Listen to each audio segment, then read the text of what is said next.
Now, this is very bizarre. Questions about a possible zombie apocalypse make for a lively topic on social media. The CDC made a tongue-in-cheek reply by issuing tips on how to be zombie-ready in case of a sudden outbreak. They say treat it like any other disaster by preparing an emergency kit. Next, they recommend that families come up with an emergency plan. And according to CDC officials, if zombies ever did start roaming the streets, the agency would conduct an investigation, much like one for any other disease outbreak, providing technical assistance to cities, states, international partners dealing with a zombie infestation. We have all witnessed the horrors of what one virus can do. The coronavirus brought the entire world to a grinding halt, and it took massive containment measures on a global scale. Vaccines were developed rapidly to halt the spread of the virus. That was just one virus. At its peak also, its fatality rate was not more than 4%. And now, what would happen if the world comes face to face with an even deadlier strain of an unknown virus?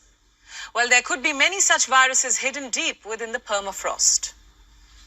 The permafrost is a permanently frozen layer, or one on or under the Earth's surface. It consists of soil, gravel, and sand, usually bound together by ice.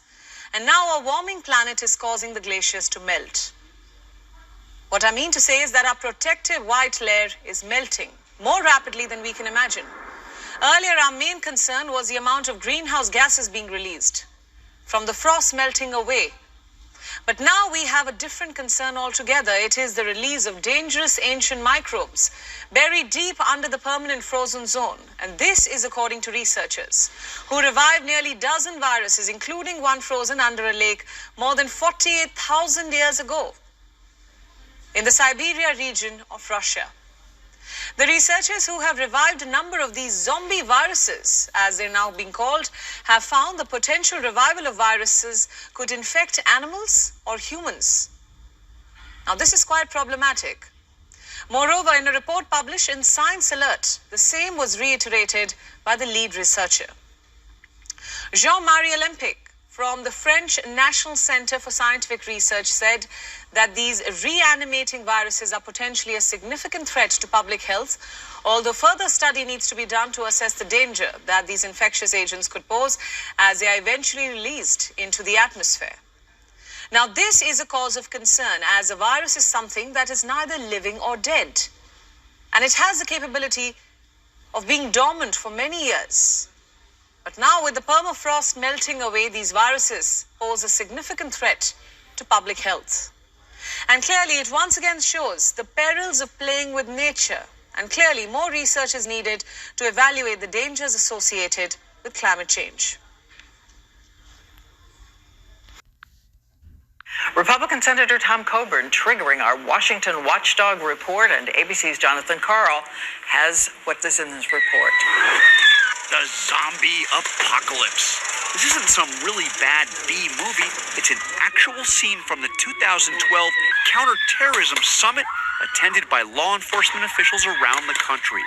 Summit tickets, $1,000 a pop, paid for with your tax dollars. The zombies look scary, but organizers say the skit was solely to add levity to an otherwise serious meeting on protecting the homeland.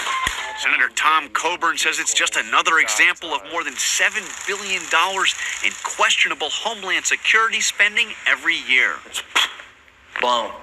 Waste. In a new report, Coburn cites example after example, including nearly $30,000 for an underwater robot in Columbus, Ohio, the $69,000 hovercraft for Indianapolis, and this, the sleepy town of Keene, New Hampshire, citing the need to secure its annual Pumpkin Festival, was awarded a grant to buy a Bearcat armored vehicle. Price tag, nearly $250,000. Department of Homeland Security told us its grants, quote, make our communities safer places to live. Coburn says there's just too much waste. So the examples you cite here are the tip of the iceberg? Sure. All over the government, everywhere you look, is what? Is waste, incompetence, and stupidity. Then again, can you ever be too prepared for the zombie apocalypse? Jonathan Karl, ABC News, Capitol Hill.